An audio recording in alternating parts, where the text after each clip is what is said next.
Secondly, let's go on to another one here. Oh, it's got sauces all over the place. If you were to take a quart of the beef stock and add 1 cup of the French sauce to the 1 quart of stock, and then reduce that by half again, that would mean 5 cups now, you see? We got 4 cups of sauce, of stock. Boy, you're not going to get this, are you? Let me try again.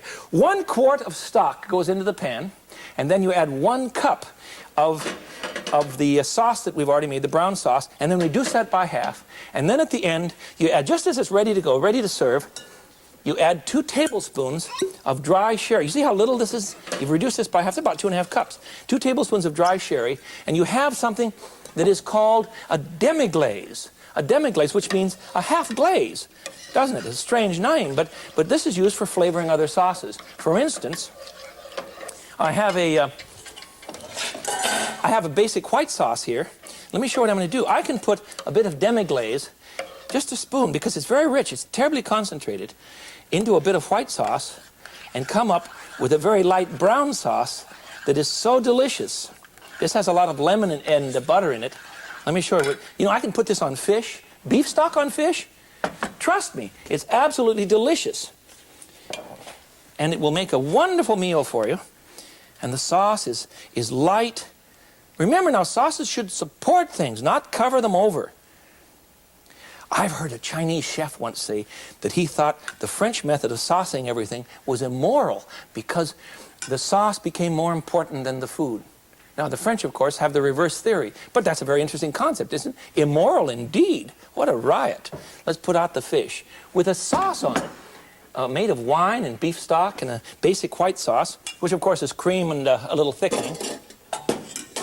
All right, now we'll go on further. If you reduce, if you reduce an entire quart, no, 3 quarts. If you reduce 3 quarts of beef soup or beef stock, not the sauce, but the beef stock that we made originally, if you reduce it down to practically nothing, you come up with something. I've got to get a clean spatula here. Excuse me a second. Here's one. I don't want any moisture in this. You cook down. This is 3 quarts of sauce cooked down. Look at that. There's almost nothing there. It's cooked down to tar. And it's called glace de viande, or a meat glaze, the extract of the beef.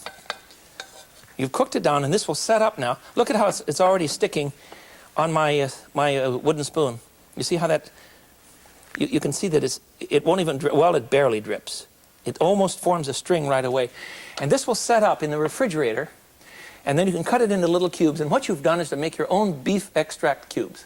You've seen me do this before if you watched the shows years ago.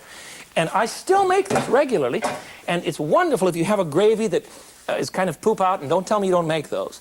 You put a little bit of this glace de viande, keep it in your refrigerator, make little cubes out of it. Just cut these up after this sets up, you see. This will set up like a piece of rubber, and I can cut it into cubes, dust it with cornstarch, and then take one of these cubes and throw it into a sauce when the sauce is flat. Or I have a friend who makes fried eggs for breakfast, and he puts 1 cube of glace de viande, or meat extract glaze, literally, on the top of each fried egg, puts the lid on the pan. No, there's no fat in this. Very little fat. The fat's gone. We've skimmed the fat. The eggs, a little fat. Yes, that's true. But that's all right. Okay, let's do another one. Here's a simple one. Again, using the basic sauce that we've made, the basic brown sauce, sauce espagnole, and we're going to make a marsala and mushroom sauce. It's terribly simple.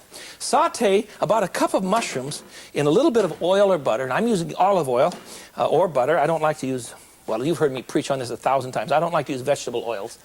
I want you to use something that has either flavor or is safe to eat. And I don't think that when you use vegetable oils for frying, that they're really safe for you anymore. They collapse. So please avoid them. Olive oil, however, and peanut oil are fine. And a little butter, of course, add some oil to help it withstand high temperatures. You remember my telling you that before. A little oil in the pan, a little butter, and you're much better off. Okay, in my pan now I have the mushrooms, and I've sauteed them. You see, they're tender and nice. Now I'm going to add add a cup of, where are my ladles? Here they are. Add a cup of the French sauce right out of the pan, and we'll cook that down. This is really going to be disgustingly rich. It's just awful. Oh, this is the kind of thing that would cause Channing Jason would not eat this. He thinks mushrooms taste like dirt. Oh, poor kid. Just as well, I eat all the mushrooms. I take them right off his plate. But Channing would eat this and say, oh, Dad, Dad. And for me, that's a great comment. 2 old dads and I'm ready. Bring this to a simmer just until it's good and hot, and then we're going to add a bit of marsala. So we have a cup of mushrooms cooked in oil of some kind, butter or olive oil. Then we've added a cup of our brown sauce, and then we're going to add a 4th cup of dry marsala, not sweet. And marsala is that wonderful Italian wine that is, I guess it's herbs that give it such an interesting flavor, and then they age it some time, and it's wonderfully sweet in odor, but it isn't sweet in flavor. It's wonderful stuff. Marsala is great for cooking. I have a bottle of sweet marsala in my kitchen and a bottle of dry marsala always. And we'll probably need some salt and pepper in this, but I'll taste that later. I'm not going to worry about the salt now. The wine, you remember, helps you get rid of your terrible longing for salt because it satisfies the longing you have for salt. It really does. Oh, okay, that's enough. What would I do with this one? Well, this is so, well, I'll show you what I would do with this one. You could put it on all sorts of things. While that simmers, let me find something to use here. I've got all sorts of good things back here. Matter of fact, I've forgotten what all I have back here. Here's one. We can serve this meat sauce, mushroom and marsala sauce, on meats. Now, this looks to you like a hamburger. And there's a fellow here that helps us in my kitchen named Fonzie. We call him Fonzie because he eats nothing but hamburgers. And you know what's going to happen? He's going to look at this and he's going to say, oh, good, a big fat hamburger. And then I'm going to put this wonderful marsala mushroom gravy on the top and turn this hamburger dinner into heaven. And I know what's going to happen. Fonzie's going to taste this and he's going to say, oh, who put that wonderful sauce on my hamburger? Poor Fonzie. He mainlines French fries and eats hamburger patties. I just can't get him off of them. There you are. This makes a hamburger into a wonderful meal. Do you understand what I've done? Very simple, not at all expensive once you get going, but it does take time to make the basic sauce. That's beautiful. Oh, the odor, the marsala, you see, is cooked out. I don't want to go on, but we will.